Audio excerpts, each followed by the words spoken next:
So that's we've got 3 wheels on my wagon. Yeah, one's the pavement and sidewalk. That's the years. We've done the July. Let's have a look at that one. We've done the July debut. I can actually probably delete that. Well, good evening, folks. If you just joined me and Dave having a chat. But good evening, folks. Oh, yes. Good evening, all. Yes, welcome to this week's Madhouse. And comments are in. Good evening, Richard. Evening, Richard. And the rest of the world. And the rest of the world, wherever you're watching. Anyway, had an interesting week this week. Done a bit of listening, bit of prepping. Done a lot of prepping, as you will find out. So let's do that. And bring that up. Switch. Right, you're now live. I can now do that. Right. I'll come out. Yes, we've had a busy old week with views. 2,350 views over the last 7 days. 4 new subscribers. So if you're new to this, welcome. Hello. So what have you been watching? Well, believe it or not, number 3 is your birthday top 10, Dave. Oh, 71 people have watched it. Hello, 71 people. Hope you enjoyed it. Coming at number 2 with her hair still wet. And must be Naomi. No, this is Lana Del Rey. Oh, yes. A studio album ranking, and we got through without being cut off. 85. But as usual, every time Richard and I do something, he goes straight to number 1. So the 1960s number 2s went straight to number 1 with 113 views. So thank you very much. We had a lot of fun doing that one. I know we've got one coming up very soon, which we might discuss on air. You never know. Okay, 28 days to 1,028 people. Wonderful stuff. 49 subscribers in the month, which got us over the line. But what have you been watching? The Who studio albums, 155. The 1970s number 2s at 176. But it's the 5 priceless finals that I did with Naomi for 365 days. And talking of, go and support her. She's at 921 subs. Oh, yes. Oh, let's get her over the 1,000. Let's get her to help her on her way to 1,000.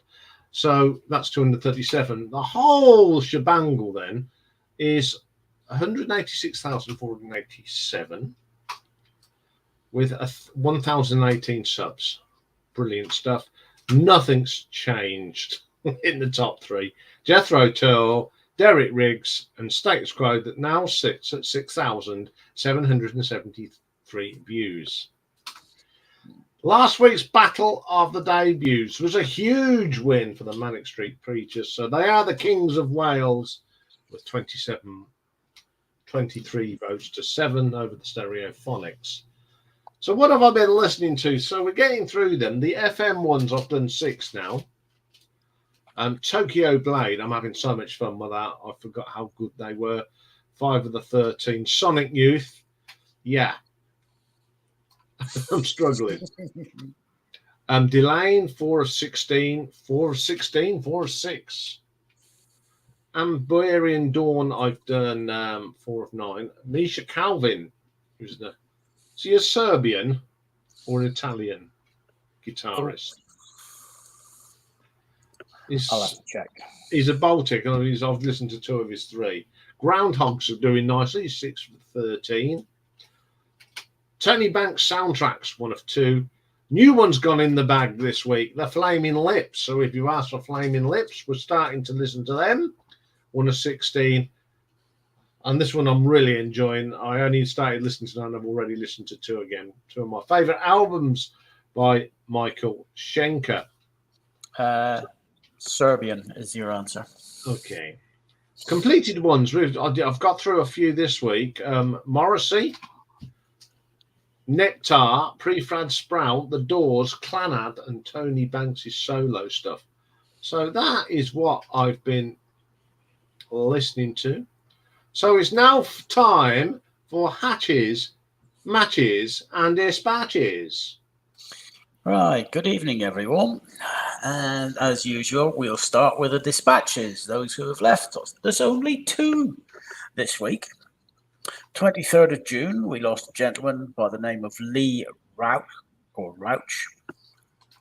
58, drummer with Megadeth and Dark Angel. And the other person we lost was on the 27th of June, we lost Bobby Osborne, 91 years young, an American bluegrass musician.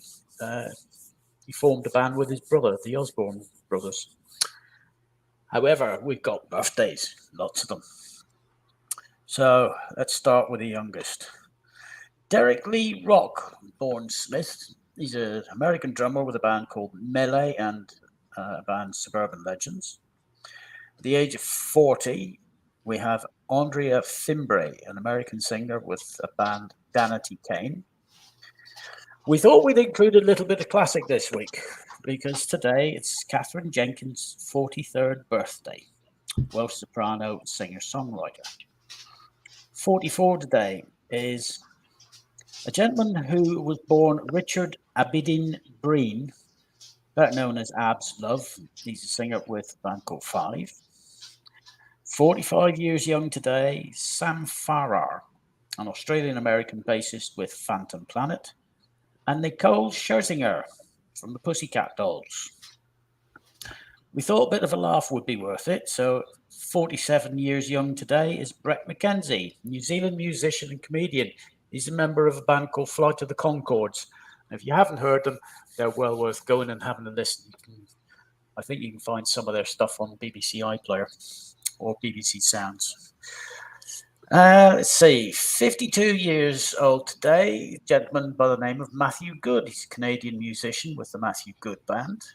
And 56 is another Canadian, Murray Foster, band Moxie Fruvus and Great Big Sea.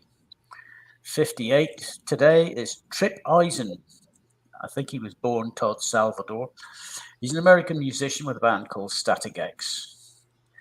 59 years young today is Stedman Pearson, an English pop vocalist with a band called Five Star. You might remember them. 62 years old today is a gentleman by the name of Greg Hetson. He's an American punk rock guitarist with a band called Circle Jerks. 63 years young today is The Caveman. He's Kevin Shirley. He's a South African musician, music producer, and mixer. And he's worked with Journey, Iron Maiden, Europe, and Led Zeppelin. So we might actually put him in for a producer pick and mix. 66 years young today is Robert Forster, an Australian musician with a band called the Go-Betweens. 70 years old today, and Iain was surprised at this one. Don Dokken, the heavy metal singer from the band Dokken, and Colin Hay, the Scottish-Australian guitarist and singer with Men at Work. So happy birthday to those two. 75 years old today is Bill Kirchen, American singer and guitarist, a band called Commander Cody and his Lost Planet Airmen. And Ian Pace, I couldn't believe it, hard rock drummer with Whitesnake and Deep Purple. The oldest of those, yes, and Gary Moore. He's worked with so many. But the oldest today is Roger Ruskin Spear, English saxophonist. He played with the Bonzo Dog Doodah Band, and we haven't covered them, so I think they might end up on the list at some stage. But that's all the hatches, matches, and dispatches. For a giggle, last week's quiz, only 8 of you got it right. Thank you very much to the rest of you for getting it wrong. That was out of 29 people. Hopefully you're enjoying today's little quiz. I'm not going to give you any, I'm not going to give away the answer, but I will tell you that it is the UK single, not an album version, not a video version. It's the UK single that we're being very specific about. But anyway, back to Iain, and it's time for him to tell you about what's coming on this week. So let's bring that up, and off you go, young sir. Okay, next week. Well, it's going to be a strange week because we're starting off on Monday. There'll be nothing live or new because I'm at Gary's funeral. So what I've decided to do is do a Remembering Gary Day. So we're going to do his birthday top 10. I'm putting up again Pat Benatar and Shawadi Wadi. And the short for that day is going to be a Status Quo one because Gaz was a great fan of Status Quo. So that's what we'll be doing. So I'll put them up on Sunday because I'll be rather busy on Monday. Tuesday, we go back to normal. And we're going to start off with the final part of the David Crosby story. We've covered everything except his solo stuff. Where did he have time to do this? I don't know. And of course, Tuesday is Independence Day, the 4th of July. So I thought for retro ranking, I'd pick my top 10 songs of the number ones that are number one on the 4th of July. And I've got a birthday as well. And this is not just any old birthday. Apart from Dave, Lee is probably my oldest friend. In fact, I've known Lee since I was 18. We met at a Uriah Heep gig. And it went downhill from there. So it's his birthday on Tuesday. So we'll be doing his birthday top 10. 4th of July, 1965. And he's got some great tunes in there. Wednesday, we're going to look at the mighty albums of the King Gizzard and Wizard Lizard. But I'm not doing it. It's going to be all on one day. I'm doing it in 2 sittings, though. 2 sittings of 12. So you don't get bored. So I thought it's all coming on the same day, but I'm going to do 12, have a break, do 12, and do it like that. So that's what's happening next Wednesday. Thursday, it's the first of the viewers' Battle of the Debuts picks. In 2 interesting bands here. Blue Angel, that had Cyndi Lauper in, and Black Rose, that had Cher. I'd never heard these albums, so this has been interesting. Pick a mix. We're mixing it up. We've got a producer, and we're looking at the work of Mr. Roger Bain, who's worked with Sabbath and the likes of it. And so that's going to be a good one. And he's worked with other people as well, which I quite like. And then Friday, a lot of people love the Jam, so I'm going to be doing the live albums of Jam. Now, we've got an album review, one-off album. This was asked by Father. Was it Father Stack? I believe it was. Yes. And then this is an Irish band from, I think they're from down Limerick way or Waterford, somewhere around that part of Ireland. They're called Vestavaro, and they only brought out one album called Exit Here. Mm-hmm. So that's what's coming next week. So it takes that off. So let's get that off, and I'll come back up through that way. There you go. You're right. And then we can do this. And then we can. I know there's 1 or 2 people that are going to come up. So while you're fiddling with that, good evening, Christopher and Zeb and Nick and Simon and who else did I see? And Mick. So the things up there, if you want to come up. And yes, Nick, you're right. Jackson, June the 25th, 2009. Tony Hancock, 25th of June, 1968, I think.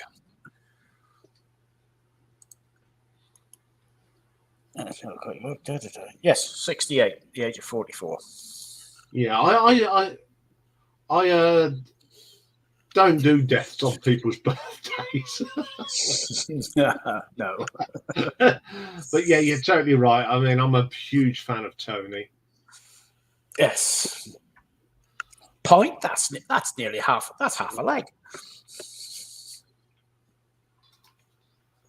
And here's my good friend all the way from Ireland, down the road, up the road from Dave. Good evening, Richard. Good evening, Ian. Good evening, Dave. Good evening up the road, man. Good evening, Richard. Well, I like the T-shirt, the old grey whistle test. Okay, you see that? Yeah. We're not, that's worth a we're not worthy bow. A much misunderstood program. Everyone thinks it's all prog and hippie and long haired and jeans, but it wasn't. Oh no, hands and everything in there as well. Oh, yeah, there's been some fine people gone on that show. Whispering Bob covered everything. The Jam were on it as well. The Ramones, of course, David Bowie and his Ziggy garb was on it before he actually really made it famous. And both the bands in our Battle of the Debuts were on the old grey whistle test. Both Bertha and Fanny appeared on the old grey whistle test. Well, why do I always laugh when you say Fanny? I can't help it. It's the name of a band. YouTube, it's the name of a band. Go and Google it. It's nearly as bad as Exactly. Anyway, Richard, it's the 1990s number 2. I've done mine, but even my, say, 6 to 10 are all crap. Oh, there's a few in there. Oh, you do realise someone says about you should do the 1950s? Oh, God. I did look today, and I'm struggling. Who was it? Block them. The charts only started halfway through the 50s, and half the charts were film soundtracks. Yeah. Well, I suppose the chart before the actual records was the sheet music chart, which I still think counts anyway. Because remember, whenever we did the 50s number ones, one of mine on the Public Unders was a sheet music one. My Resistance. It was. I remember that. Yeah. Well, they're all turning up to play now on the south coast of Britain. Evening, Simon. Oh, good evening, Simon. Dale. Good evening, sir. Yep. Oh, good. Yeah. So, do you want to have a crack at the 50s if we include sheet music? I'll have a look. I'm not saying yeah. I'll have a look first. So, yeah, 90s. I think you got to look at that. Whoever asked for it, we will have a look at you, have it for you, but we're not promising anything. Although, in saying that, we're not giving anything away, but my number 1 of the 90s would have got into the 80s and the 70s. It's that good. But I'm not saying what. You're going to love I've got sitting in the wings. We got the twins tonight. Guess who's got the same shirt on as you, Richard? Yo! Yo! I just dug it out the drawer. I haven't ironed it. So I can see.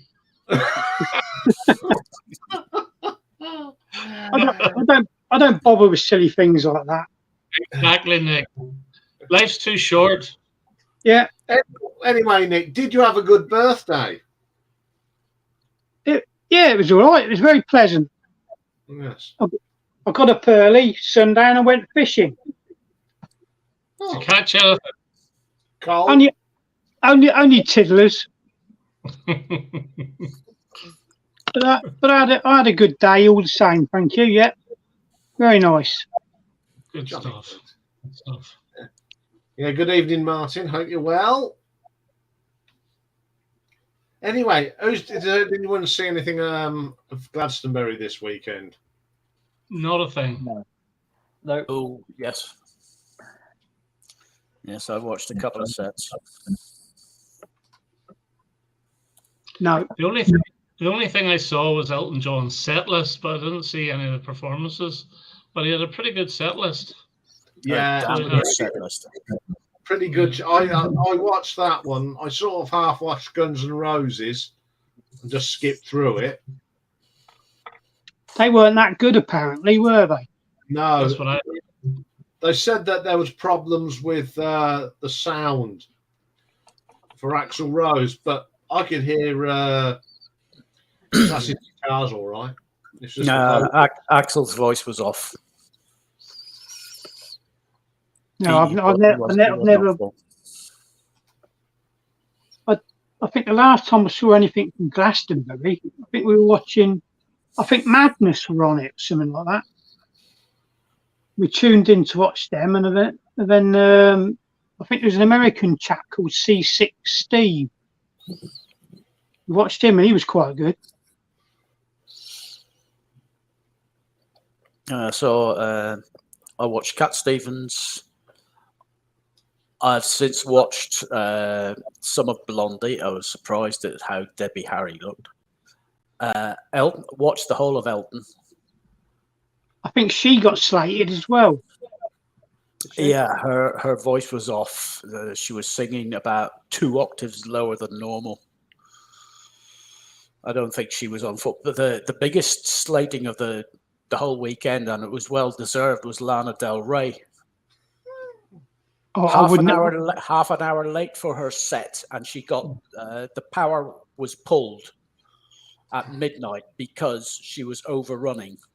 Because she was doing she started half an hour late because exactly she admitted, I know it takes a long time to do my hair, that's why I'm half an hour late. You should have started getting your hair done half an hour earlier than that. How rock and roll was that? Over the top. Yeah, but I mean, last night in Northampton, Rod Stewart played at Franklin's Gardens.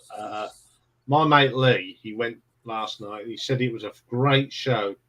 Rod was doing stuff off his first solo album, which Lee had never heard. Yes, the old raincoat. You what, Richard? The old raincoat that never let you down, or something, yeah. Yeah, you were playing a couple of tracks off that. Apparently, Boy George did a version of "Get It On" in his set. Right. Okay. I know he used to do Starman, so he did. I think he actually released Starman as a single back in the early 2000s or late 90s or whenever it was. Yeah, but even Lee said it sounded okay. But he said Rod was on form last night. He did a thing. This next song's one of my heroes that I listened to growing up, Elton John, and everyone laughed and went. And then he went, "Sorry, Rod." Rod went, "Sorry, Elton. I actually meant Sam Cooke." Evening, Record Hound. Good evening, Record Hound. All the way from Canada. Dave, what was Cat Stevens like? Very enjoyable. Very simple, him and his guitar singing, and a lot of the audience. Yes, he was playing the legend slot. Mm-hmm. I was surprised. A lot of the audience. I mean, you think of how young the Glastonbury audience is. The majority of them, they were all singing in. Mm-hmm. How old is Cat Stevens now? He's well into his 70s. Is brand new album. So it is. He's got a great new album out. Yeah, I've been listening to it today. Well, when are you going to review it? A couple of weeks' time. Cat will be 75 next month. Wow. Yeah. I think it's a great album. I thoroughly enjoyed it. I think it's great as well. I was surprised how good it is. And it's a mixture of styles. It's not just all acoustic music. There's a couple of wee rock songs in there as well. Yeah, I think it's really good. I think he played a couple of songs off that on his Glastonbury set. Didn't do too well in the charts, so it only went in at number 40 something or something like that. So it'll fall out next week. Normally, if you sell more than 100 copies, you get into the top 10. So I don't think it's done that well. But the packaging of the album is wonderful. Really is good. Seb's asked, did he revert back to his name. No, on the cover it Nope. says Yusuf Cat Stevens, doesn't it? Yeah. Cat yeah, Stevens is used to promote the record, really. That's the only Yeah. reason he used it, is to promote it. But he's still Yusuf. He was originally Georgiou or something or other. A Greek name as his real name. Stephen Demetria Georgiou. Papadopoulos. Something like that. Something like that, yeah. Wasn't George Michael Greek birth? I think. Greek parentage, yes. Yeah, descendants. Yes, I didn't know Steve Hillage was playing. Oh, did I? I didn't see any mention of As it. Radio Gnome says, the BBC it probably wouldn't fit their sort of thing, would it really? But, Well, that's unfair because they do cover a lot of stuff. It may have been that he wasn't prepared to play at a time that suited them. yeah, Because Richard they were starting. They weren't covering everything. Do you think next year Sparks will actually get a full show? Because brilliant. I mean, I saw that bit, the cake with the yellow stick giving it large. I haven't even seen the Sparks before. I haven't seen any of it. Yeah, I did see the Sparks bit. It was brilliant. I was surprised at Kate Blanchett. Yeah, she's quite funny in the actual video as well.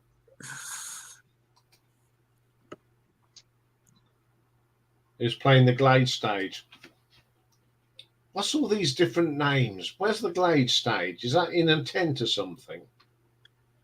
Oh, there's loads of stages all around the place, dotted all over. God, when we used to go to Donington, we had one stage. Well, whenever you think one stage.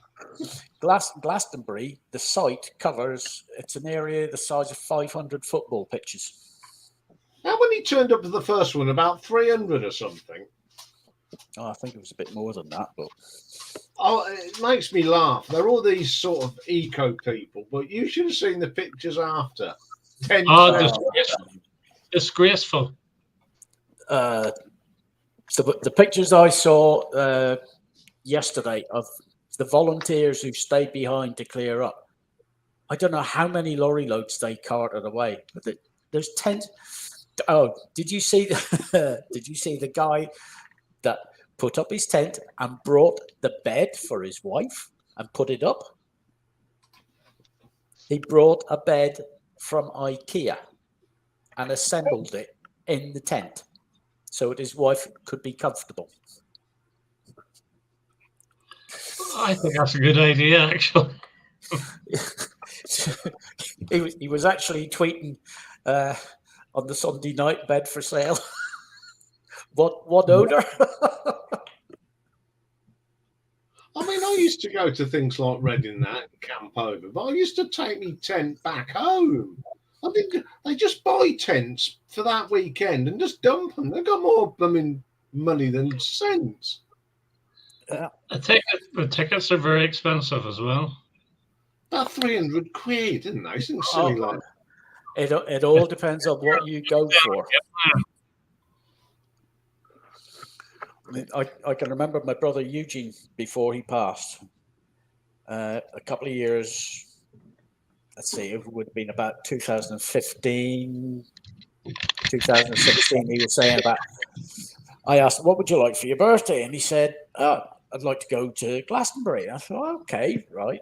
Well, we can't do it this year because it's already sold out. Let's see about getting you tickets for next year. I don't just want tickets. I want a glamping pod as well. And I went and looked at the price and said, on your bike. It was over £1,000 for a glamping pod back then. So I'd hate to think what it is now. That would have been 2016, 2017. So 6-7 years. Next best side. No, I haven't listened to the new Taj Mahal album yet. I haven't got round to it.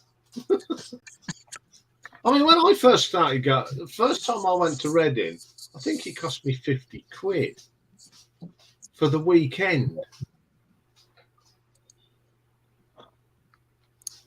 Pretty middle class, Glastonbury, middle class. It is. It's. They all. Oh, I mean, no. a lot of people go there because it's Glastonbury. They're not really into the music. It's a social event, isn't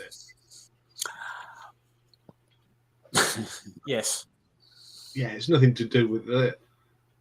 You know, Originally it was music. Then it became the in thing to do. I wouldn't. Okay, if you was given a ticket for free, would you go? For a day, yes. For the weekend, no. I wouldn't even go for one day. I'd Because go for a if I start, could you pick. wouldn't be able to see any of the concert because they all have to put them stupid flags in the air. I'd love to put some of them in the middle of a Monsters of Rock, say in 1986, 87, when they were throwing bottles of body fluids around. How would they cope with that? And pizza and. But Ian, if you could go back in time and be transported back to the 80s, would you go to the Glastonbury? No. Would you not? Oh, No, yes. I'd still want to go to Reading. Right. Yes, you are, Naomi. Good evening. Apparently, this panel is apparently more annoying, says Rob.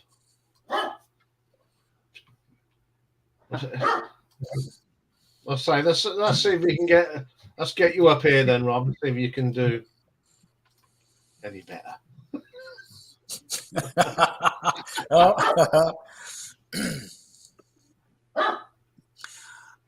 I like that one. Working class. Festival this weekend in Wales called Working Glastonbury. That's very good. Yeah, I mean, I don't think I've never. We've had some good bands on. I quite like watching it on the telly and just pick what I want to watch. Because I don't. As I said, I think it's not. It's not the sort of festival that I'd want to go to. No, I mean, watching some of the Glastonbury coverage, I was annoyed. Oh, let's pop back to our pod studio, and you had Joe Wiley and a couple of others. And there were just inane comments. Oh, weren't they great? Wasn't that fabulous? I think, what? The That's guy the couldn't say BBC you couldn't. for you. I know. The coverage was ridiculous. But I suspect Nick has something that he wants to show us. Oh, no, just these would be of interest to Richard. Just part of that big haul of records. I mean, the daughter and me picked up the other week. All right. Diamond Dogs. Yep. 6 minutes long of brilliance. Holy, holy, the B-side. I've never heard it. No, the Holy, holy is very good. It's an outtake from the Ziggy sessions. Yeah, there's no putting one over on you, is there? Well, you'll get it. Don't worry. He knows every B-side there is. No, I don't. Knock on. I don't know if this is the A or the B side. Knock on Wood. Knock on Wood is the A side, and Panic in Detroit is the B side. They're both live versions. Good God, he's done it again.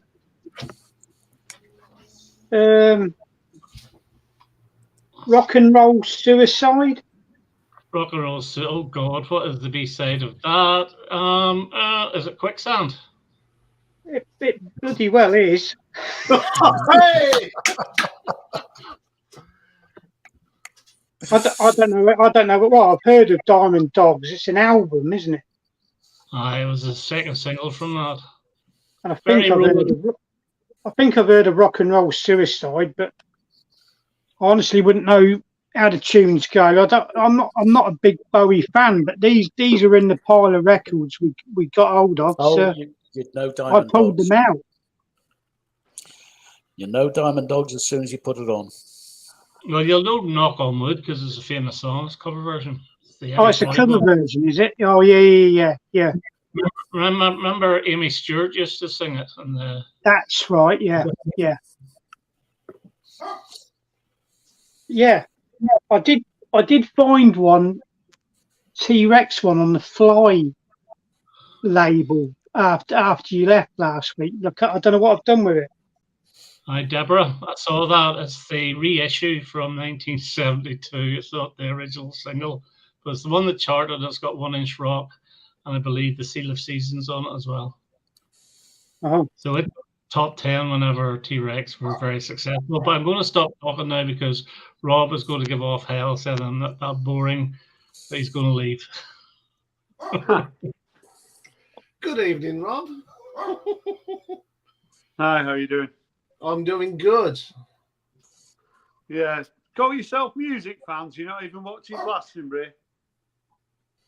What were you doing this weekend that was so exciting? Living. washing me hair. Don't tell me you were watching Arsenal. Here we have finally got him. Overpaid for him, but we got him. That's the main thing. Why are you Declan buying? Oh, right, yeah. Why? Now, what was I doing on Saturday? Well, Saturday I was actually editing this little video that I'd done with someone. So Yeah, well, that were pointless. He started already, hasn't he? yeah, wouldn't be Rob, would it?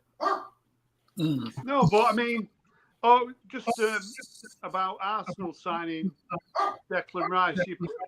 You must be pleased with that, Richard. He sort of. Absolutely delighted. I honestly thought City were going to go in with a stupid bid and just take him away. Yeah. The way that Chelsea did with Mudryk during the January transfer, which I'm sort of glad they did now. But But the other one, Havertz, I'm not too sure. Arteta must know something. He must see something nobody else can see, because he did nothing really for Chelsea apart from that Champions League goal in the final. For me, Havertz, though, technically, he's a very good player. I think he'll fit in well at Arsenal. Well, I hope so, and I hope Arteta can bring the best out of him. And apparently there's another one about to step foot in Arsenal, this guy, Timber. Yeah, Timber from Ajax. I don't know at all. I don't have no idea. He's from Ajax, isn't he? Yeah, that's correct. Yeah. But in saying that, Spurs have got a cracker with James Maddison. Well, They have. I think Simon would be in a good. That's a bargain, I think.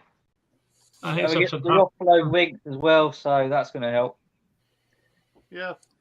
Thought Simon would be in a good mood, but he seems a bit miserable tonight.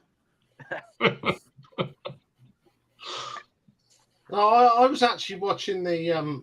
As also, I watched the rugby, the ladies' Premiership final. Bloody hell! What, you'd rather watch that than watch Glastonbury? Yeah. I'd rather watch Lana Del Rey combing her hair than watching that garbage. It was a good game. Women play rugby. Proves that money doesn't. Yeah, it proves that money doesn't buy. Because Exeter are full of Americans and Canadians. They're trying to buy the championship, and they were beaten by homegrown girls. Well, are they attractive, these women rugby players? Well, some of them are. It depends what position you're looking at.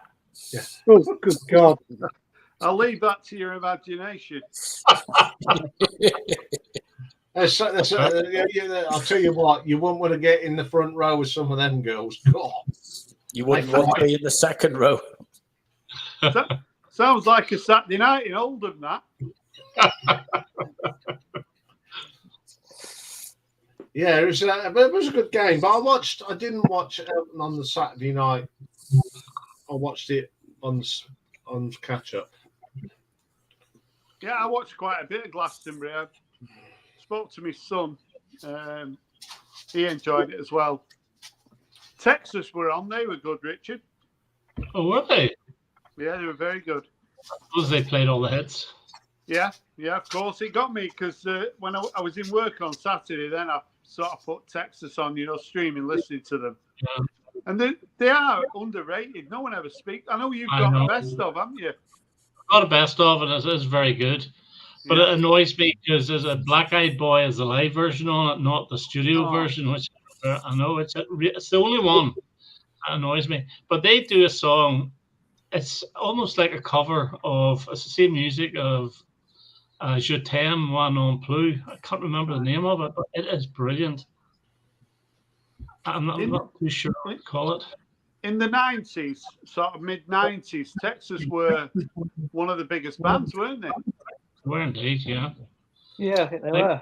Summer's Done songs like those are fantastic. I'd like that. Yeah. Was it called White on Blonde? That could get a reissue, couldn't it? Yeah, that's the one with Black Eyed Boy or whatever you call it. Yeah, Say What You Want. There's about 6 singles off that album. Yeah, I think Say What You Want is the best. Sorry, Simon. Carry on. I was just saying, Say What You Want, I think is their best track. What was their first single? I Want to Be Your Lover. Yeah, that's it. Yeah, I don't want to be. Yeah, I used to have that one. That was a good one. Yeah, I think that was about 89, wasn't it? Yeah, it was. Good few years ago. I know that. I've never really bothered with them since. I think it was a late 80s hit. Yeah, they were investigating.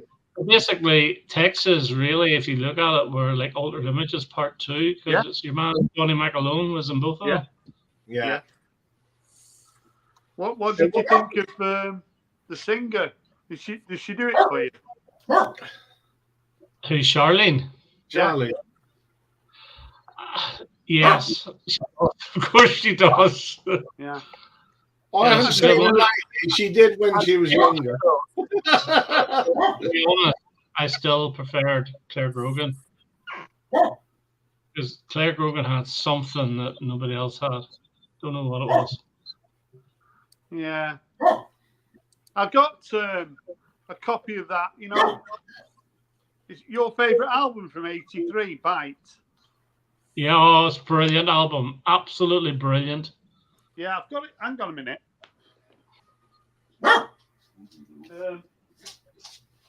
Yes, Bob's doing that. Some B-sides wants to know what about what was the deal with Billy No Mates? Can anyone fill me in? Because I didn't see Billy No Mates. Billy No Mates? Who do you mean?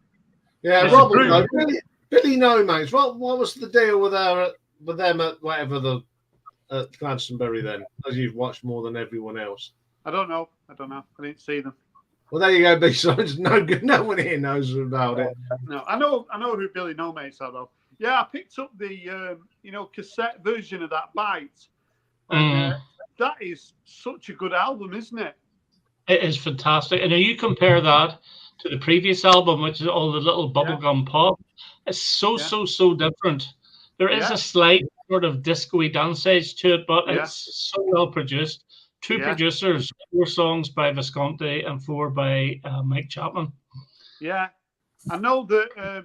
I was quite surprised when you had that as your favourite. I think, did you do a video? Was it like 4 albums that sum up the 80s? Yeah, well, no, I did an actual Altered Images video. Right. So I did. You did a video which was like, was it? That's way back at the start. Yeah, but I did top 3 of each year. Something like that, yeah. I think it was number 1 then as well. But I think it's a bit of a sleeper, that album. I loved it from the start. I knew that album from the very, very start. I bought it at the time, and I just thought it was unbelievably good. Yeah. The first single, Don't Talk to Me About Love, is almost like a pop song. Yeah. And then there's 3 other singles that didn't do as well. Like Bring Me Closer, I think, is every bit as good. It's a brilliant single. I love to Stay and Change of Heart. Yeah. So, no, it's just a really, really good album. And my favourite track off the whole album is a song called Now That You're Here. I think it's just brilliant. I think it's the last song, side 1. No, brilliant album. Yeah, I'll be interested to see you doing your King Gizzard. Yeah. Have you heard their new album? Because I've got about 12 albums by them. Yeah, they've just they released a new album not so long ago, and in true King Gizzard form, this is a heavy metal album. Yeah. I just wonder how many more albums we're going to get this year. I've got that Infest the Rat's Nest, and that's like doom metal. Yeah. One minute you're listening to a doom metal album, then you're listening to a jazz album, then you're listening to a pop album. Yeah.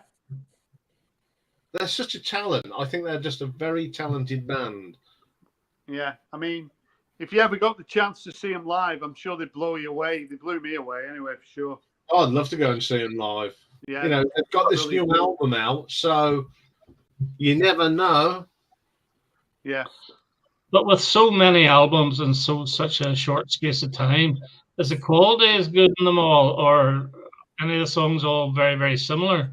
It just seems that they put out nearly 2 albums a year. Well, I suppose that's what they did in the 70s as well. Yeah, yeah. Was it in 2017? I think they put 4 out. 5, I think. I've got all them as well. Yeah, and it was all different genres, so it wasn't all headbanging stuff. It was jazz fusion. I think there was a pop album, a rock album, even a punk album. That Papier-Mâché Dream Balloon, that's a good one. Yeah. I like Fishing for Fishes as well. I don't know where you've got that. Yeah, I like them all. I haven't got them all. They're all. The good thing is they're all on Spotify. Yeah, so I can listen to them whenever I like. They're absolutely. I think they're brilliant. One of the best bands that someone suggests me to do, and I really love them. Yeah, do they all chart in the UK? Do they all get into the charts? Do you know? I don't know about chart positions, but I got into them through my son. My son was into them. So he gets them all imported from Australia. So he's probably got about $5,000 worth of King Gizzard because he's got all the original pressings and coloured vinyl. He's got them all. So I've got quite a few of them, but nowhere near as many as him. I just have to say, is it Patrick the Vinyl Archivist? Yes. T-Rex's Tanks is my favourite T-Rex album. So I hope you enjoy it. I've got a question for the panel. Oh dear, I hope it's not hard. No, it's not hard. So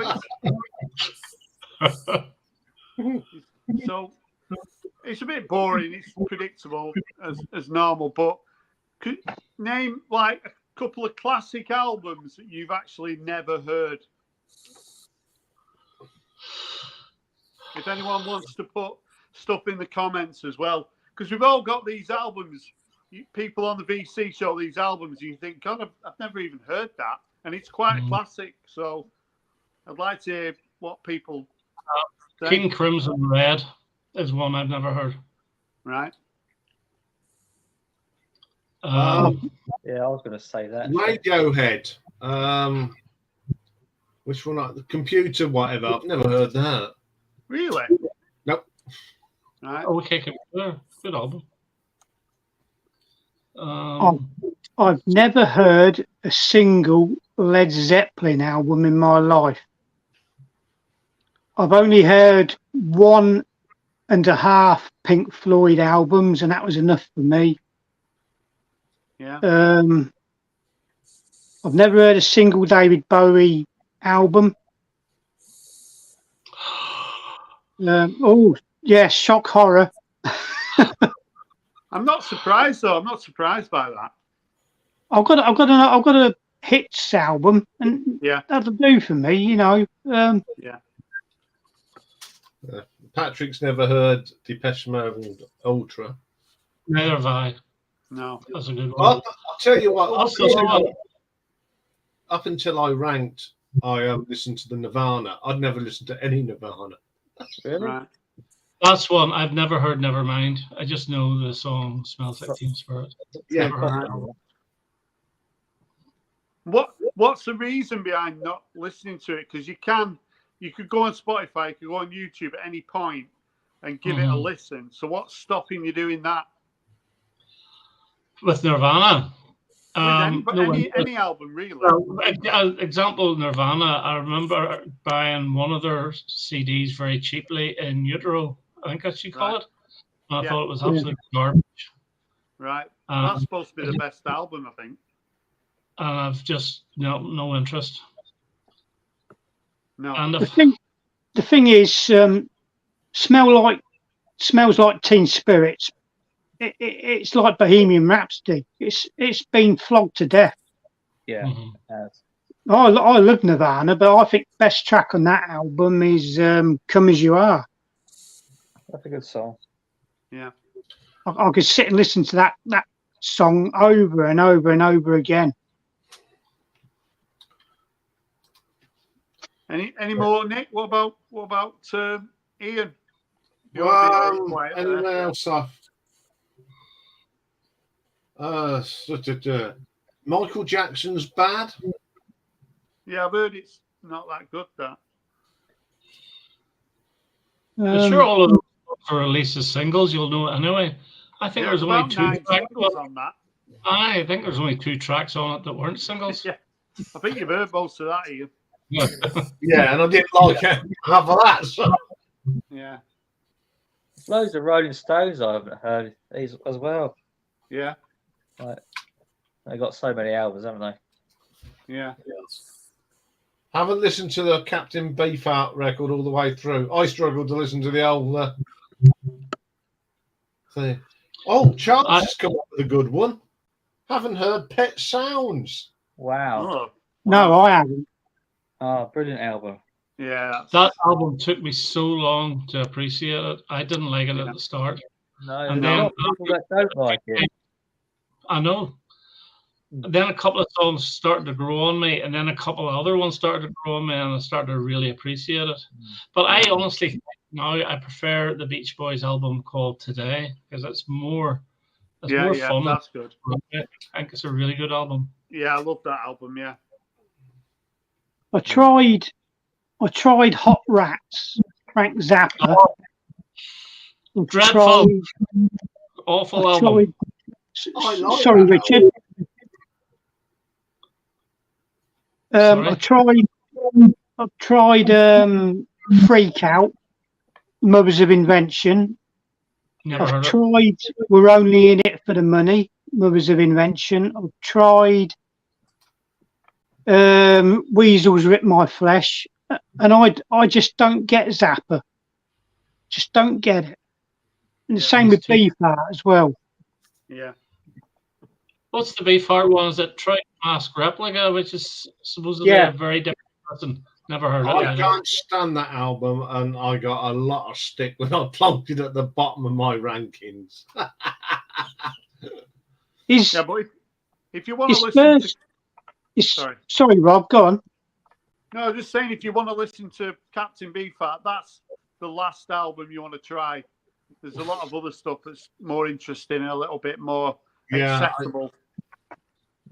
He did one called Safe as Milk, I think, didn't he? That's supposed to be quite good, but Trap Mask Replicas put me off him for life. Yeah, it's bonkers that. I don't know what it is. Have you got to have been there at the time to sort of appreciate him, or what? I don't know. But just don't get it. Yeah, I don't think commercially there was much success there, but I'm not an expert on a lot of artists in that same vein.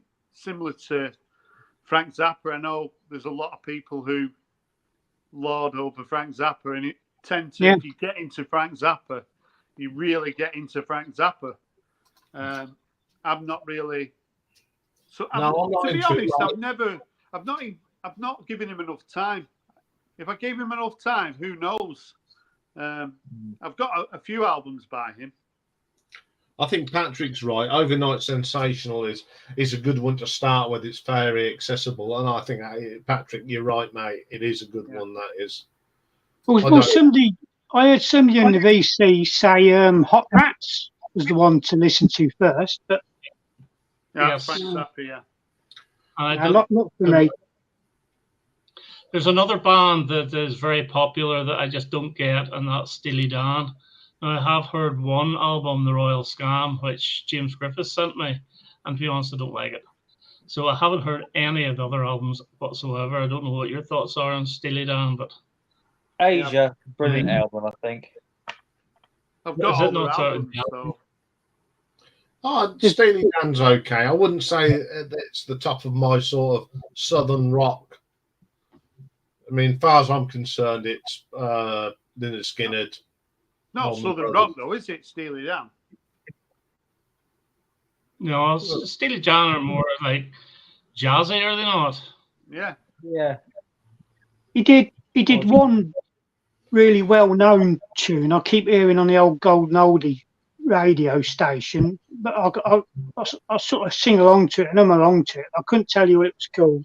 Is it Ricky Don't Lose That Number? No. That No. was one of them. That's Phil Collins. No, it's not. Steely Dan. Oh. I think it goes, are we walking in the east or something like that, is it? I don't know. The thing with Steely Dan, though, they didn't have sort of single success, especially in the UK. So someone like me, you didn't really have a reference point until that film came out, FM. And I got into that single. Then I started to explore them. I've got all the studio albums up into Gaucho. So I think is that about eight or nine albums? And I love them all. I think they're all great albums. But Richard, when you say you couldn't get into, is it the Royal Scam? Yeah. So that's the one that James sent me. Talk me through the process of not getting into it. Okay, I played it twice and I thought it was even more boring the second time. Right. So it's just not my type of music. You know, when you're listening, so when you say you listen to it, what were you doing when you were listening to it? Were you just sitting there listening, or were you doing something else? Or sitting there listening. If I had been doing something else, it would have been better. But I actually sat and listened to it.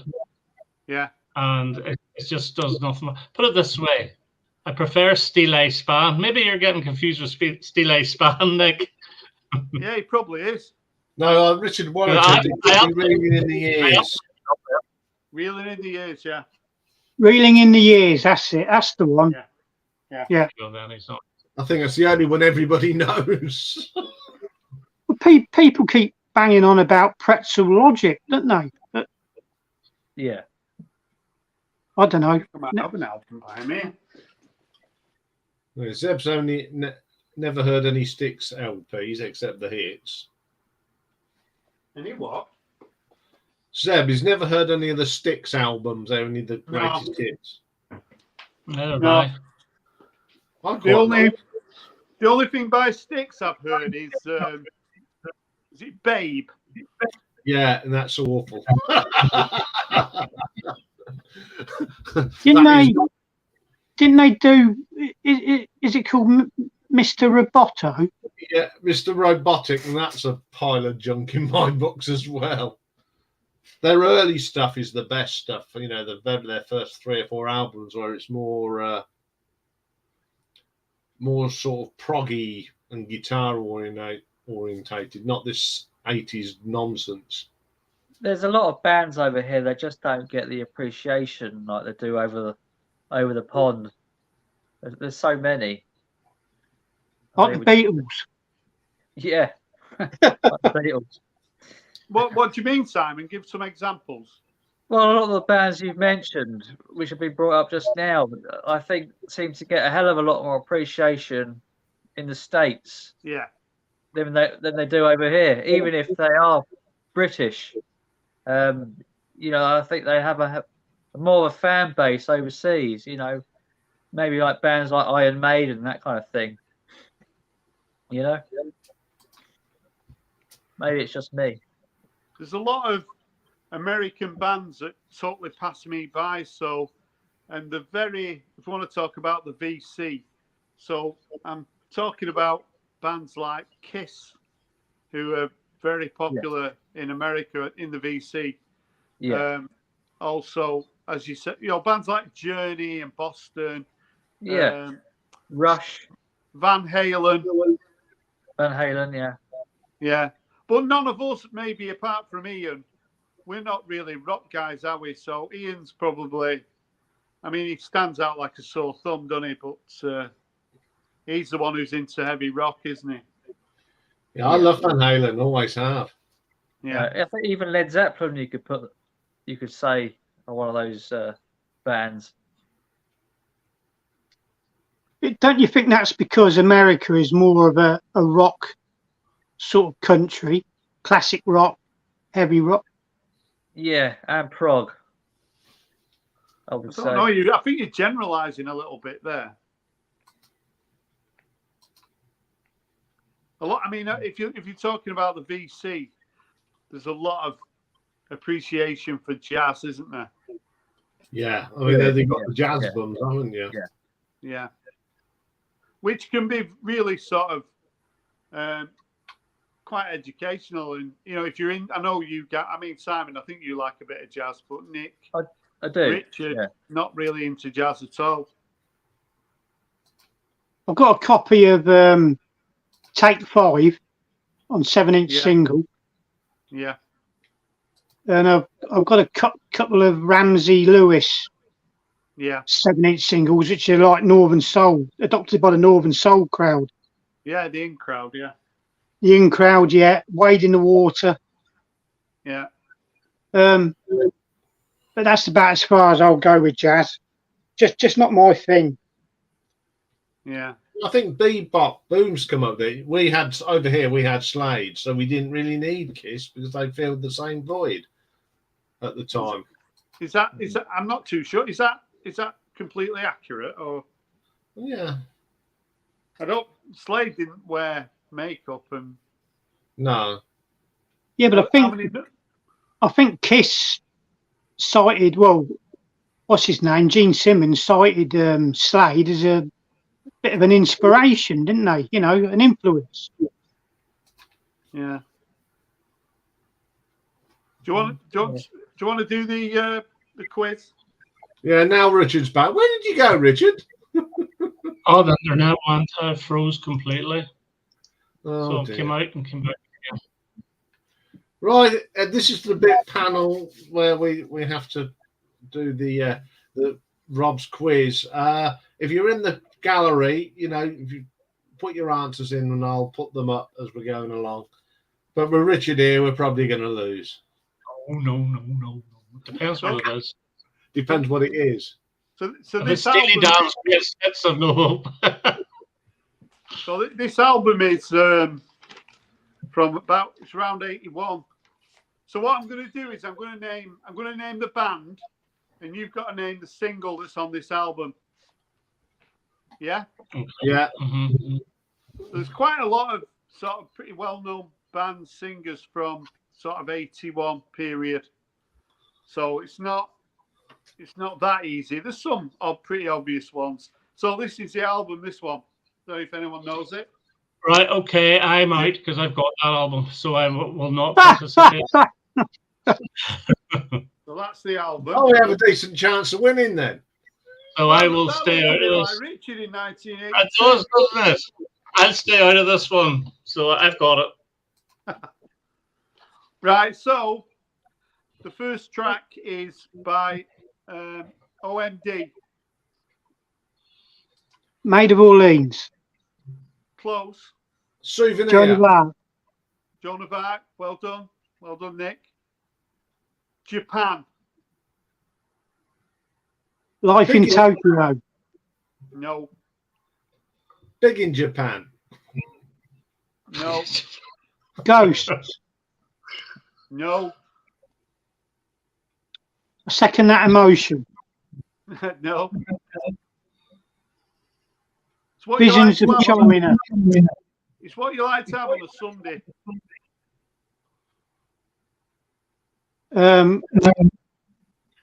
No, Richard, you'll have to put us out of our misery. I think it's Quiet Life. Yeah, Quiet Life. Yeah, Oh, that's a cracking tune, that is. yeah. Human League. Don't you want me, baby? No, Being Human. boiled. no, The Sound of the Crowd. no. The one after that. Love Love Action. Action. Yeah, Love Action. Well done, Nick. Is Simon muted? I said human, but obviously he wasn't. No. Oh no, that was about 86, wasn't it? That was it. Right, we spoke about these guys a little bit earlier. Depeche Mode. Just can't get enough. No, the one before that. New Life. Yeah, well done, Ian. That's another good tune, that is. Right, this is a pretty obscure track by The Cure. The Forest. Just after that, but it's obscure. But I'll give you a clue. It's got a girl's name in it. Yes. I wouldn't have a clue. No, Think it's of not that one. the daughter of Princess Kate. Am I right? Charlotte. Yeah. Charlotte, what? Sometimes as bebop. Yeah, well done, Ian. Here's No. one for Nick. Gary Newman. 81, is it? Yeah. Ish. We're Glass. No. Yes, I I know. die, you die. Am I right? She's got claws. Yeah. Visage. Fade to Grey. Well done, Ian. Landscape. Einstein now go. Yeah. Japan again. Visions of China. Well done. Oh, There's a few repeats here now. OMD. Joan of Arc. What's that making all the noise? That's Made Mark of all again. in.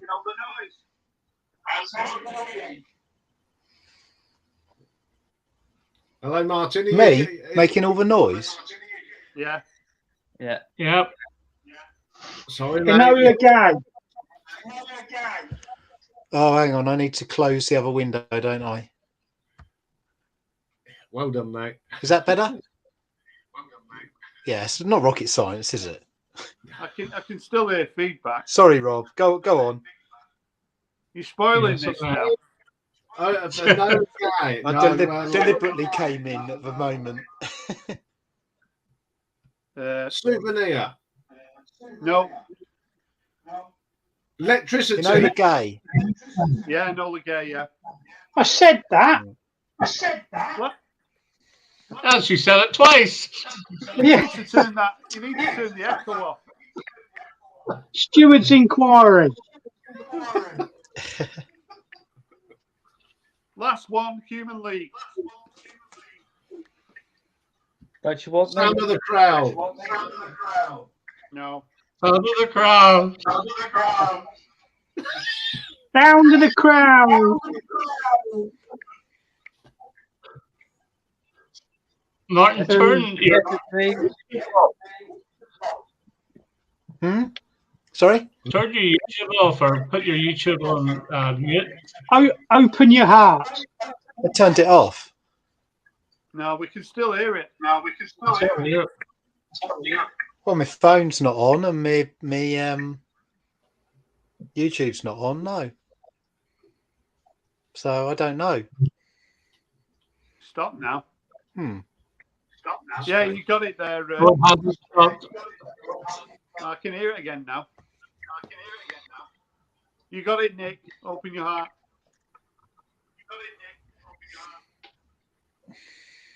That's it. That's the album.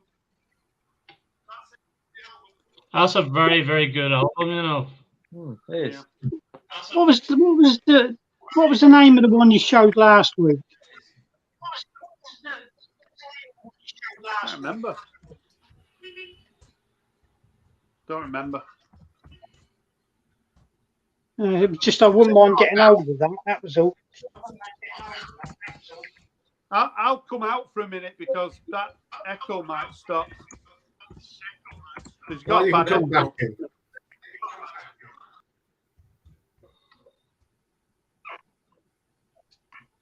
Hello? No, it was Rob then. No, I can I still hear feel so much better now. Not Rob. I can still hear it. Yeah. That's- I've only got one window open. So I've got half a dozen here, but I don't think it's me. We found that fly one, Richard. Is the B-side 1 Inch Rock and A Seal of Seasons, or is it 1 Inch Rock and The Throat of Winter? 1 Inch Rock, The Woodland Bop, Sale of Seasons. Seal of Seasons, right? That's okay. Because in some of them they misspelled it with The Throat of Winter. So. Did you throw that? Did you throw that signal? Did you throw that T-Rex It's signal? all right. It's not landed anywhere terrible. Don't panic. There you throw a T-Rex signal. Oh, I'm touching the vinyl now. just Here's a move bit those of a weird underpants one. out of the way. We don't want to see them, do we?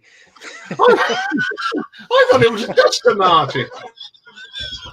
That like, Here's a bit of a weird one. Yeah.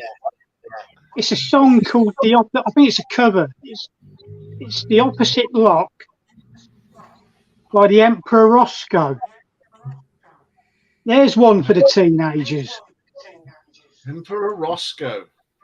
Yeah. Wow. I haven't heard that On name. the other side, I've not heard it because I've tried finding it on YouTube, and I couldn't find it anywhere. But on the B side, it's not Emperor Roscoe. It's the Opposite Lock by somebody called the Power Pack. Have you played it? Who played it? Have you played it? No, I haven't played it. Oh. Not yet. Anyway, I've got a check huge on Discogs. I've got a huge pile of them here on the, Oh. to sort out and clean. We've all got piles. Well, yeah. But, yeah. This isn't a medical program. I know. This is a serious I know, musical. You're right. Yeah, this is supposed to be a very serious musical stream. It could be that it's a mispressing, maybe. Could be a mispress sort of something. I don't know, but I thought it was really interesting. The Emperor Oscar, I've not heard that name for years. Oh, right. Wasn't he a DJ on Radio 1 at some stage? Yeah. I think he used to do evenings, wasn't he, or late at night? And no one was listening to the radio. He was on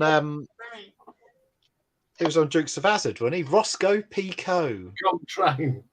Yeah. Talking of that, Martin, last night I was going through the channels on my Prime, and there's the Dukes of Hazzard free view. So I watched the very first episode of the Dukes of Hazzard last, and I forgot how good it was. It was, yeah. It was better than the A-Team, wasn't it? Yeah. Do you think? I don't know. Well, the thing with the A-Team was all that shooting and I'm fine. Yeah, I'm absolutely fine. Yeah, good. Happy with Rice? More than happy with Rice. A little bit suspect about Havertz, so but I mentioned Arteta must see something that nobody else can see. He must. He wouldn't spend 65 million on somebody that's underperformed for years in Chelsea. He was played out of position at Chelsea, wasn't he? I think. Yeah. Will he be played out? Yeah. What is his position? Is he like an attacking midfielder or what? Well, that is it. I don't know. I don't even think he knows himself. No, maybe not. No, he's 24. I know that. So, you know. But no, and Alex Higgins single there. Look, yeah. Sorry, go on. Oh, and the other guy's coming as well, Timber. He's almost about to be signed from Ajax, so I don't know anything about him, but I hear he's quite good. No, I don't know. Timber. Interesting name for a footballer. Timber. I don't want Arteta to sell Thomas Partey. You don't. And I certainly don't want him to sell Emile Smith-Rowe. No. I mean, teams would snap him up, wouldn't they? Yes, and I really don't want him to sell. What do you call him? The Scottish left back. Oh God, his name's just escaped me. Tierney. Well, he could play centre back in a 3. Mm-hmm. So that's maybe what Arteta's sort of planning, apparently. But Xhaka's gone. I've accepted that, and fair play to him. You know, we wanted to go, let him go. He did us proud in the last year. He had a dodgy spell a couple of years ago whenever he threw his toys out of the pram. But he really did change his attitude, and he was so good last year. He was, Let him go, but he was. Has he gone? He hasn't gone, has he? He hasn't gone yet, but he will be going. Like, I think they said if Rice didn't come, he wouldn't sell Xhaka, but Rice is now here. We will let him go. Yeah, he was my least favourite player, Xhaka, and then I think last season he became probably my favourite, actually. I think. It's consistently so good. So Arteta really worked. It was all psychological with Xhaka. He always had the ability, but his mind it would blow up very quickly. And Arteta, for somebody who blows up himself all the time in the touchline, because he goes absolutely bananas. Yeah. He really did focus in on him, and he turned him into a far, far better player, more attractive player for any other club that wanted to buy him. Like, who would have wanted that sulker a couple of years ago? Nobody. But now, even though he is about 30 or 30, he's still getting ish. Yeah. So, well, fair play to him. Yeah. Ozil retired, didn't he? I think. Sorry. Yeah. So, do you think you're going to have a better chance of winning the league next year, Richard? I think we've got, right. First of all, last year, although we blew it at the end, we still exceeded by far any expectations at the start of that season. But now the expectations have got really, really high because we did so well. We were even by Christmas when we were 8 points ahead in the league. We thought, we're doing too well here. It can't last. And unfortunately, I believe it was the injury to William Saliba that more or less made us collapse. But if you be realistic about it and you think, we should have won that league, we should have been above Man City. We played Man City 3 times last year and they absolutely annihilated us on all 3 occasions. So City deserve to win, but I think we have as good a chance as any other team in that league next year. No, with the addition of Declan Rice is going to help. I think it will help because he's building. It's not even he's building a team. He's building a whole structure, a whole sort of culture in Arsenal now. The Arsenal team. It's a really, really good team, but they're all together. They're all part as one now, which have never been before. There used to be almost divas in the team, like your Aubameyang and all the rest of it. But now they're all working together as one cohesive unit, and I think it's great. I think the feeling within the Arsenal camp is nothing but good. The whole project of the whole Arsenal team, that's the whole Arsenal phenomenon, which is going on, and I think they will win the league within the next 2 or 3 years. Yeah, I think Declan Rice there now, he'll because it's in his nature, he'll organise that back line now a lot better. I think he'll have a dominance there, won't he? There's only one thing I don't agree with. A lot of the commentators are saying that, oh, Declan Rice, he will be the captain in a couple of years' time. No, he will not. Martin Odegaard, if he stays, will be the captain because he's been a fantastic captain this year. And if there's ever a sort of conflict between Rice and Odegaard, who is going to be captain, Arteta has to stamp that out. I think you don't always make your best ever player the captain. It doesn't work. You make your best person who at being a captain, and I think for the moment is Odegaard. Yeah, he does. He does control. He has respect within the team, and he is a good captain. I think he's been brilliant, and I think it's a wee bit like George Graham, way back in the 1980s, making Tony Adams captain, and Adams was only about 21 at the time, wasn't he, Martin? Whenever he became captain. Yeah, he was really young. He was, yeah. That was a stroke of genius. Mm. Yeah, he had so much respect, didn't he? Yeah, and he technically wasn't the most gifted player in the side, but he was the best captain that could have. I mean, have you seen captains generally in football? People that if you was in a trench, you'd go over the top with Tony Adams, Brian Robson. You would do it, you'd follow them, wouldn't you? They've got that. And I think Harry Kane, in some respects, is like that. There's a lot of people that follow. Yeah, Harry Kane. I don't agree. I don't think Harry Kane is a great captain. I think Harry Kane is a brilliant footballer. He's a brilliant striker, and there's not many in the world that are better than him. But as the captain, I don't see him as a leader whatsoever. Spurs haven't really had any leaders in the last, over 10 years, I don't think.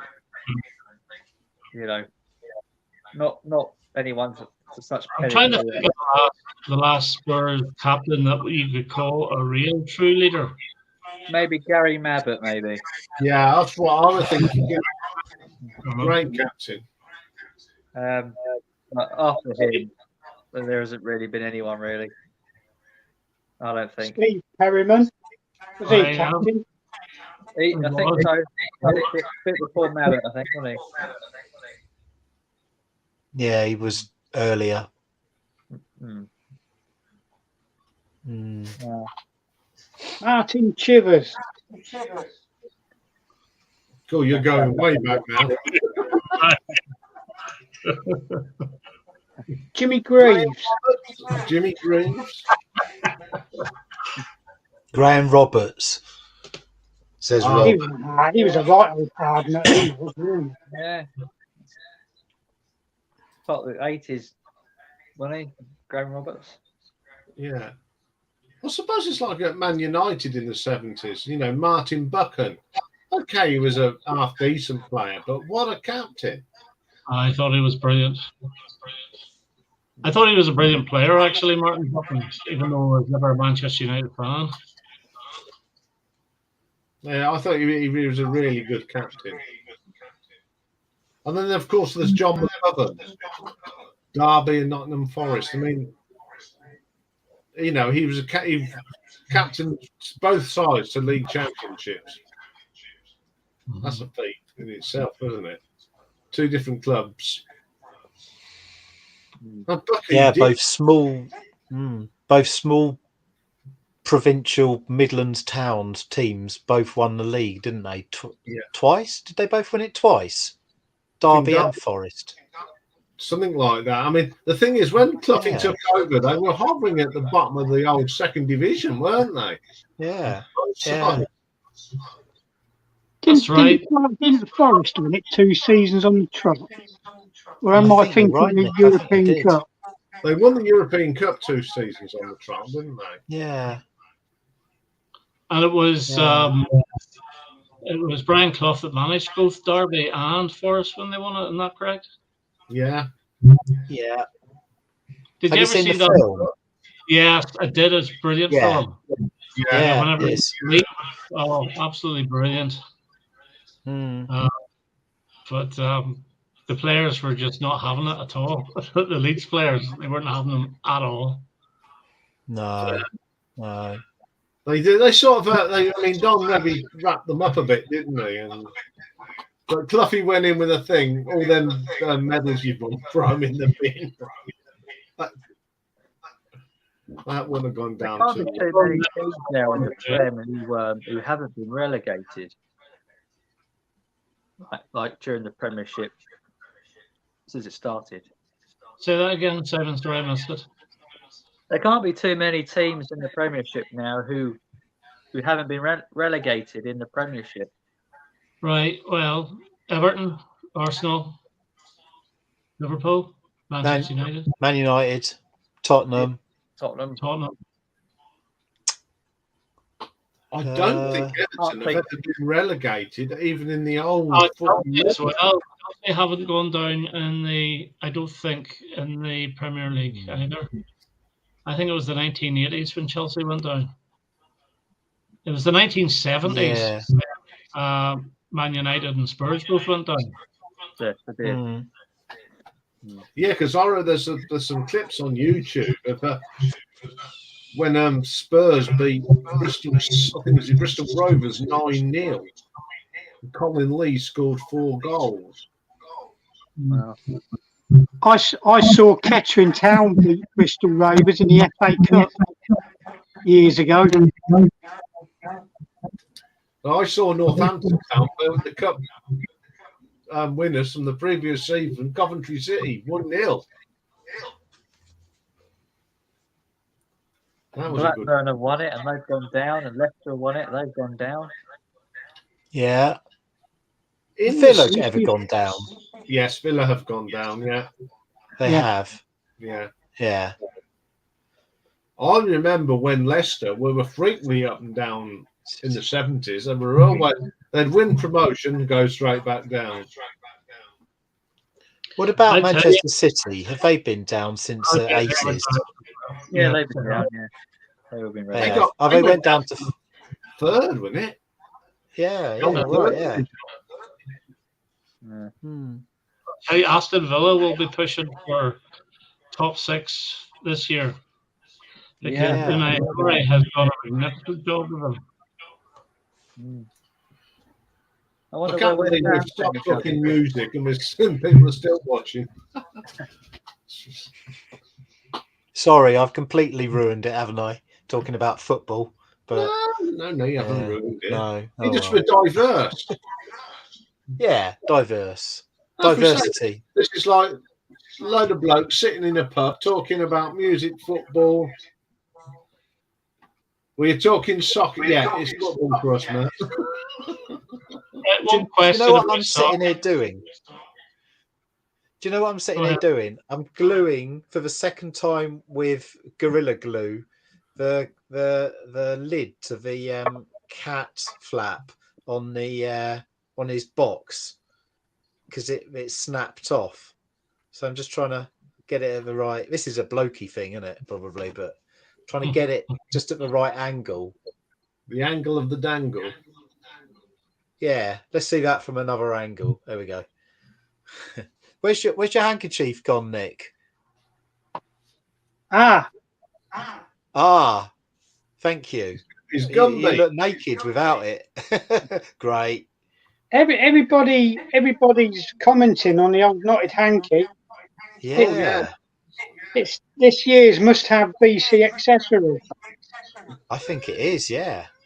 I think you could get a trademark on that and patent it. You know. I've gone Dragon's Den and 12-inch. Yeah, I think so. Dragon's Den. Yeah. Yeah. And get laughed at and thrown out. You wouldn't ask one question about football. Can everybody give me their all-time favorite footballer? Not necessarily the best, but their all-time favorite footballer. Mine's Tony Adams. Always has been. My favorite footballer.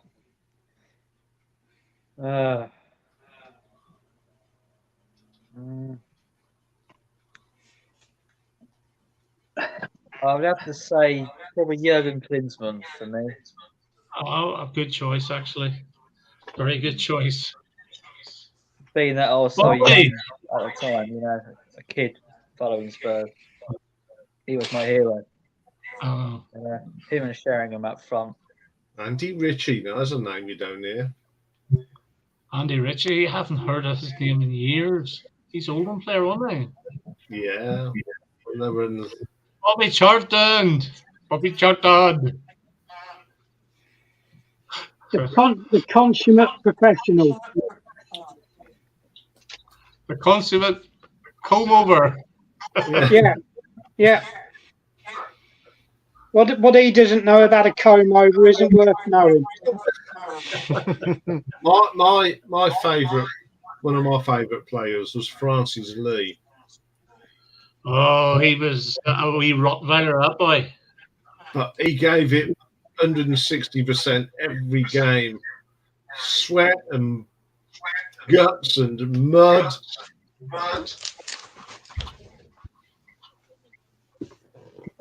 The Belfast boy. Yeah. Our biggest waste. We always seem to, like him and Alex Higgins, two of the best in their profession.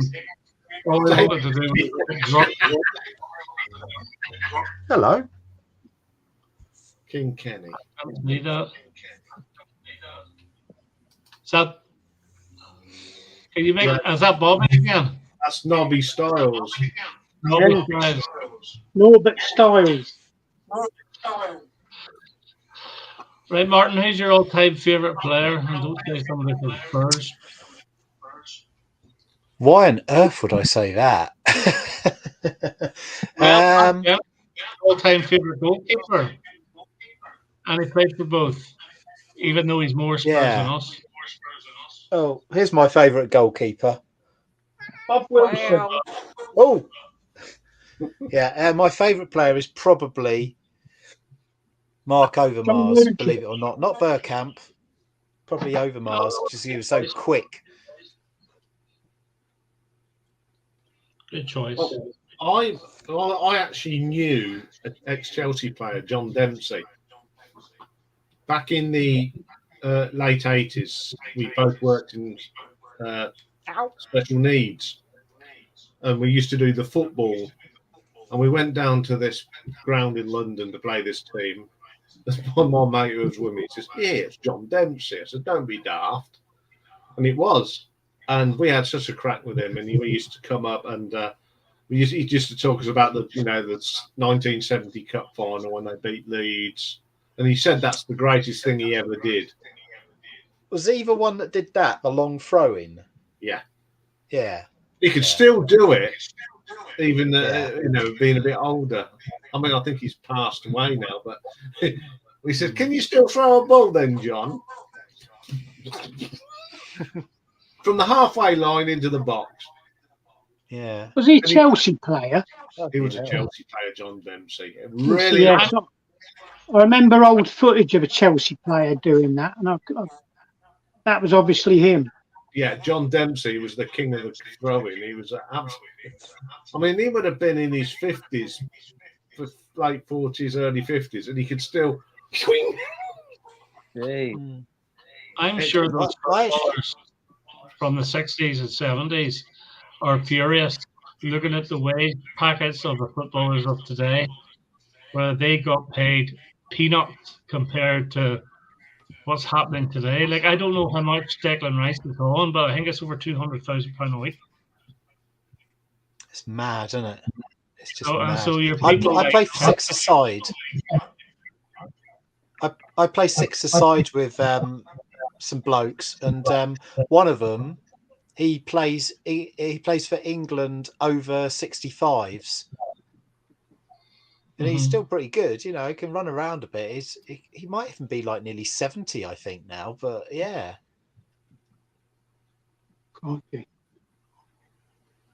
Yeah, I used to work with a guy who was an England amateur international back in the the non-league. He played for Russian and Diamonds when they were a non-league side. Oh yeah.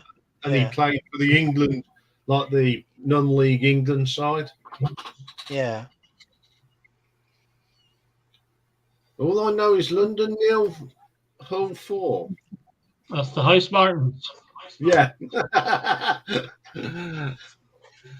Very good. That's got us back round to music. Well, I'm going to head off here. So enjoy the rest of the stream. Great being on. Great seeing you all. Okay. I'll be in touch with Richard. Again. We'll sort out when we do the 90s. No problem. All the best now. Okay. Right, cheerio. Right, we've got room for 2 more people, so if you want to come up, I'm going to send you the link. And come and join us. So what have you been up to, Martin? It's a little while. I know we've sort of speak on WhatsApp, but... Yeah. What have I been up to? What you mean with records? Or just records like in music, yeah. Yeah. Well, I'll tell you what I have got done. I've got my, believe it or not, here, I've actually got my mini disc fixed. I think I was talking to you about it, Simon, wasn't I? You were, yeah. Yeah. And it's been sitting on a floor in a space for about probably 15 years, but it had a belt, a disc had got stuck in it. So I took it and got that fixed. So it sounds actually really good, mini disc. And there's no reason why it wouldn't. I have a very small mini disc collection. I can show you. I mean, the pre-recorded ones that I've got 6, believe it or not, mini disc. Okay, so I've got because they came out for a while, didn't they? And then obviously digital music took over. So I've got Moby, Play. If you know that album. Yeah. I've got this is the one that got stuck in there. Lightning Seeds, who played they played Glastonbury, didn't they? I think apparently they're pretty good. Good album, that. Yeah, that's a good album. Jollification. Strawberries without cream. Get my cream album to go with that. Strawberries. Generation Terrorists. Oh, what a good record that is. Yeah, top notch. There you go. Motorcycle Emptiness. There we go. All right. This is a later, not that normal Clash greatest hits one, but singles. One. I've got that on CD. Have you? 18 tracks on there. Yeah. I think I've got a copy of that somewhere. Now you were talking about albums that you earlier on, weren't you? About albums that were never played, you've never heard of. I mean, I know they're more famous ones, but this is a Rob Walker album. I think he likes. Super Furry Animals, Radiator. I've never listened to this ever. I don't know it. Yeah, I've seen the album sleeve, but I wouldn't know anything about it, to be honest. No. Yeah, I've listened to it recently because someone's asked me to rank them. So, yeah, it's not a bad album. I wouldn't say it's. Oh, I've got to put this on again. Yeah. And the last one, the difficult third album, is Be Here Now. Be Here Now, Oasis, which presumably came out on what it says on there, 26th of August. Is that? I can't read that; it's too small. Yeah, 1997 rather. Oh, there we go. Sorry, it came out on a Tuesday. Why would it come out on a Tuesday? Funny day. Come out on a Monday. And it was what year? Do you know what year it was? 97, I think. That's right, yeah, 97. So that's my 6. I mean, I've got some blank mini discs with music on, but that's my mini disc collection done. That's the first time we've had someone go through their entire collection. It'll probably be the last time, won't it? As well. Yeah, but yeah, it sounds good. Yeah, I've never heard an Oasis album either. Have you not? Really? No. I think I'm more of a greatest hits type person than them. Yeah. First 3 albums are awesome. They are pretty good albums, I must admit. I'm really getting into Noel Gallagher's. All the other albums. I've listened to the others now, Hmm. The High Flying Birds, pretty good. But I think Yeah, I wanna get that new one. the new one's a great album, Council Skies. I've been listening to this week because I'm going to be ranking them very soon. I just invited myself into them. Godley and Creme from 10cc. What some great albums they made when they left 10cc, especially the Consequences. Ambitious album, but brilliant. And Ism, I love Ism. I think that's a great album. That's the one that's. Didn't they do a black and white video where the faces of the heads kept changing? Yeah. Cry. Yeah. Cry, yeah. Yeah, that's a good track, that is. I think one of my favourites is Under Your Thumb. Remember when that come out? Anyway, Nick, did you like some of the facts and figures from your birthday then? Did it say that again? All the facts and figures and people's birthdays you share on your birthday. Did you know any of them? The only things I really knew was Tony Hancock and George Michael, to be honest, and of course Procol Harum. Yeah, well, right. The number one album was Sgt. Pepper's, and that's about it, really. Yeah, but it's interesting. It's interesting to hear them all. Yeah, I've got. We got Alan Joyce on Sunday, and then I've got my mate Lee on 4th of July. He's got some good songs in his. But one I've put together today is actually Rob Walker's. Boy, has he got a good top 10. I feel quite envious of him. He's got some great music in his. Is this people's birthdays? Yeah, what I do the top 10 on the day they were born, and they might not be familiar with it. If you sort of see what it was, a bit of fun. And unfortunately, the first one I did was my mate Gary. I tried it on him. He was my guinea pig. I remember saying to him, "I've got this idea of doing birthday top 10s for people on their birthdays, doing a few facts and figures." Well, that sounds a good idea. I says, "Yeah, I'm doing you first because you're a me." So, but if you want to, I'm actually playing that one on Monday because it's his funeral. So I'm going to put the very first birthday one I ever did on Monday. He had some good records. But yeah, it's quite fun because you just, especially when you find out like who the Prime Minister was, and because sometimes you have, I mean, I think when I did Dave's last week, I think it was Anthony Eden. I mean, he was only Prime Minister for a couple of years.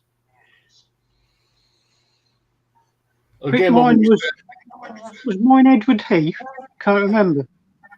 I think yours was Ted Heath. Yeah, he'd only been Prime Minister for about a couple of weeks. Which in nowadays, that's a good Liz Truss area, isn't it? Yeah. Who was? Well, there was a Labour one there around that time and all. Oh, what? Sorry, Nick.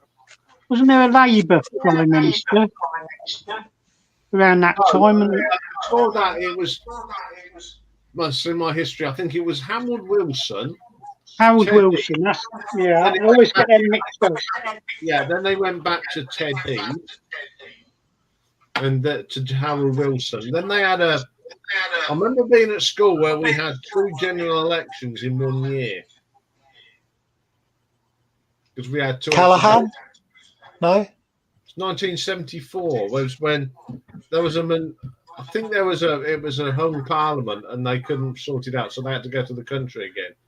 Oh, so right. I remember spending one of the election days. When I was younger, I used to like go trace spotting, and my dad took me up to Birmingham New Street. Yeah. So there we go. An extra day off. We took the day off work and we went train spotting. It's a good hobby as any, isn't it? I suppose. Yeah. Kept me out of trouble as a youngster. It was music trains. I mean, I still like steam trains now, so it's just one of my other hobbies. I don't just do music. I love my sport and that. So has anyone else got any other interesting hobbies apart from their music? Not that can be discussed on a family show like this. On a family show.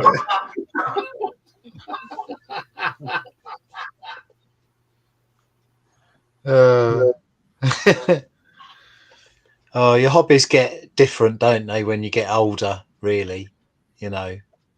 We did. Me and my wife. We did a little bit of like medieval reenactment, but we weren't actually like we've been dressed up and everything, and yeah, we've done some like gone to some festivals and things. But I whenever anybody says there's two things people do when they do reenactment.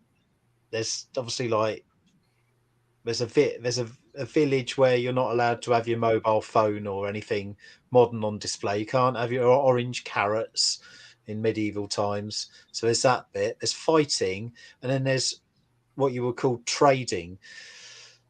And we've never really done any of those things. So if anybody ever said what you're doing now, I just describe myself always just entry level. We're entry level peasants. You know, we just sort of stand here in the background, you know, like what you'd have in your film or something, or in your, you know, yeah.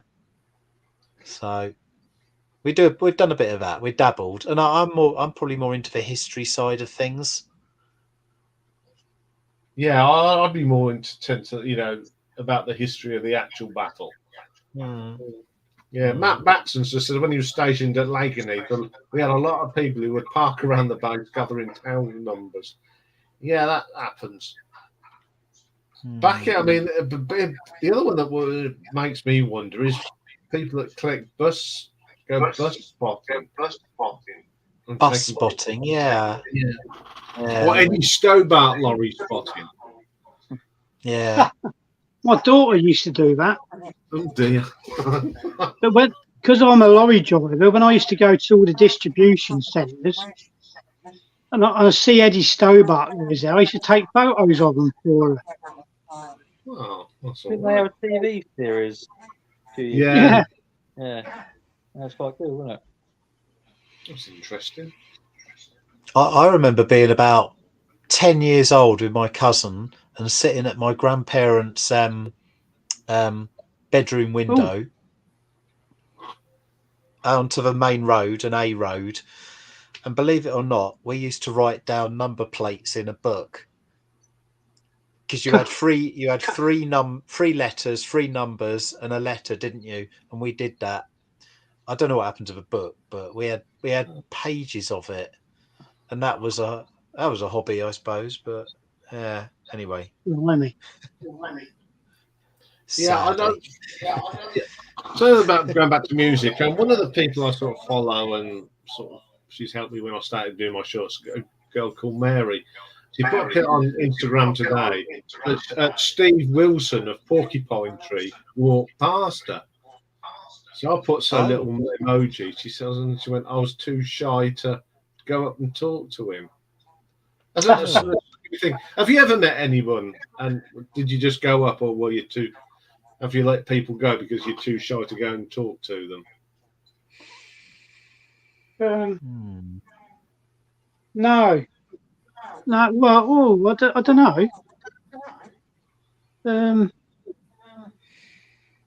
Actually, yeah, I have got a story from a few weeks ago because I went to see the Primitives, and I think I mentioned maybe I was going, so I went to see the Primitives, famous for the hit Crash. Okay, so they played. It was a good gig, and then I've got some records signed because she came out, the singer. You remember she's quite short.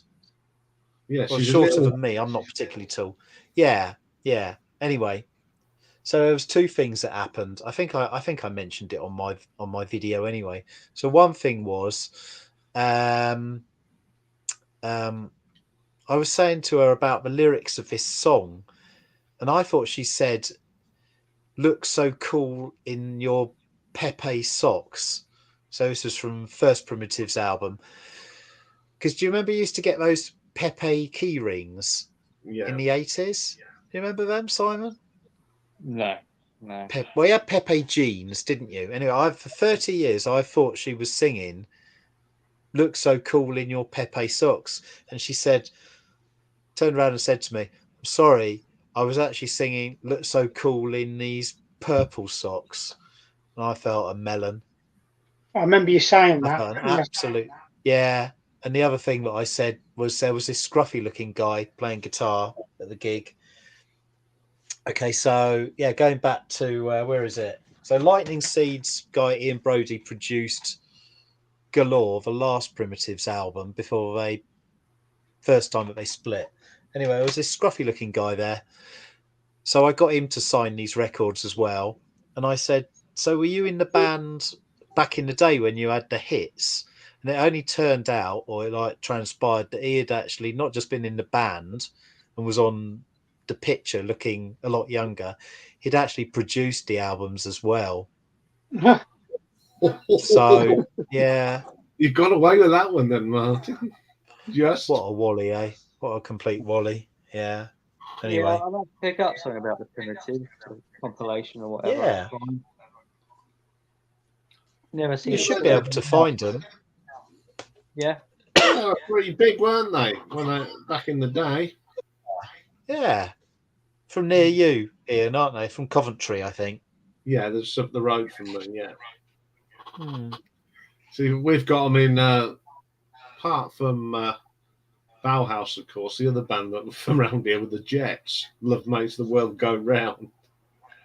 Oh, right. But then we've got, was it a member of Radiohead, Tom York? He's a Wellingborough boy, isn't he? Isn't he, Nick? I think he's from Wellingborough, isn't he, Tom York? The only famous person I ever knew from Wellingborough was the darts player Cliff Lazarenko. Oh, Well, yeah. he used to live there. I know that. I actually saw him once at a bus stop in Newland Street, Kettering. Wow. Yeah. Yeah, one of the guys in the Jets, I regularly see him in the pubs in Northampton. And the weirdest person I ever saw randomly was Alan Clark from the Hollies at a garden centre. He lived in a village called Hartwell. And he was in a garden centre, and it was my dad. You know who that is? I went, nah. Alan Clark. I says, what? Him from the Hollies? He went, yeah, that's Alan Clark. Yes, Charles White is right. Joe Wiley was born in Northampton, and I used to look after her sister because her sister's got a learning disability, Frances, and she used to come to the station and work quite a lot, and I sort of know Joe, and she was doing a FaceTime with Frances. And she went, Frances, I've got someone you want to see. And I hadn't seen Frances, for 30 years. And I went, hello, Frances. And she knew who I was straight away, which was fantastic. That's nice. Yeah, she loves music. Must run in the family. Because we used to do discos for, the people with learning disabilities. And she used to get up when the first song went on and wouldn't sit down till the last one. She was dancing all the time. It's great. And it was really nice thing. Yeah. It's Joe's birthday soon as well. I've got a story that I will tell on Lee's birthday top 10 about that. So, yeah, I've seen Joe about quite a lot. Used to see, before he went to America, the singer of Bauhaus, Pete? Yeah, Pete, yeah. And the other man from Northampton was Imagination. Oh, yeah. Yeah, they were one of the lead singer from there was from Northampton. But the one I knew was a guitarist called Neil Shepherd. Now, Neil played in a lot of local bands, and he disappeared. He was quite a shy sort of guy. And he came in the King Billy, which is like the rock pub in Northampton. You all right, Neil? Where you been? I've been to Japan. Oh. What do you go there for? He said, I've been on tour. Who with? I went and I said, you disappeared. Yeah, I said, I went and made an album. Yeah. Then I went on tour with Tigers of Pantang. What? This was in the 80s. This was he was in Tigers of Pantang for a little while. Oh. Yeah. Hobnobbing with the rich and famous. Yeah, and then my mate, he was in a local band and he supported Oasis at the Roadmender before they were famous. And when Liam walked in, he said to me, he said, I thought it was an absolute, yeah. He says, Noel, sound as a pound. Liam, total tool. That's before he said he thinks he's famous. And that's before he was famous. Yeah. Yeah. I used to work with a chap at Parcel Force up at Moulton Park when it used to be there years ago. What are you talking and before joining the Royal Mail, he was some sort of music journalist. He interviewed Nirvana before they were famous, and he still had all the notes, the recordings from when he was interviewing Kurt Cobain and all that. He kept them all safe and secure and all that, because that was his little nest egg when he retired. That's an interesting story. Yeah. You wouldn't have known. I honestly wouldn't have known he was some sort of music journalist before joining the Royal Mail. But there you go. Yeah, I saw. I bumped into on a train. He was a journalist. I think he worked for Kerrang. Can't think of his name now. Big bloke. And it was great. We sat there talking rock and roll. And this was from Manchester down to London. And talking rock and roll and metal all day. First name was Jerry, and that's all I can remember. He was the editor of Kerrang. No, trains are probably a good place to meet people, aren't they? Yeah, I was on the train. What, Lee Dixon? Oh yeah, toilet, no. Yeah. He was all right. Martin Keown. Oh yeah, he's a bit scary, isn't he? Yeah, then he is. He's a bit scary. Yeah. Stevie G. Intense. Yeah, Steve Gerrard used to, because there was a place near Milton Keynes where they used to go for their video, and they'd all come through. I think the best sports person I ever met, I met John Motson. Oh yeah. Oh, blimey. Yeah. What a legend. So I said to him, I says, you don't know all these facts and figures. How much of that do you actually know? So he said, just ask me anything, something that you think. Because I said, okay, I'm from Northampton. Who was our goalkeeper in our promotion year of 76-77? He went, Alan Starling. Yeah. I went, how did you know that? Just do. Yeah. You know that, I says, because my mum used to childmind his daughter. So we had 3 tickets to the Cobblers that season. I came back on the train once. Stadium. That was the old stadium where the county ground is. Yeah. I went there once.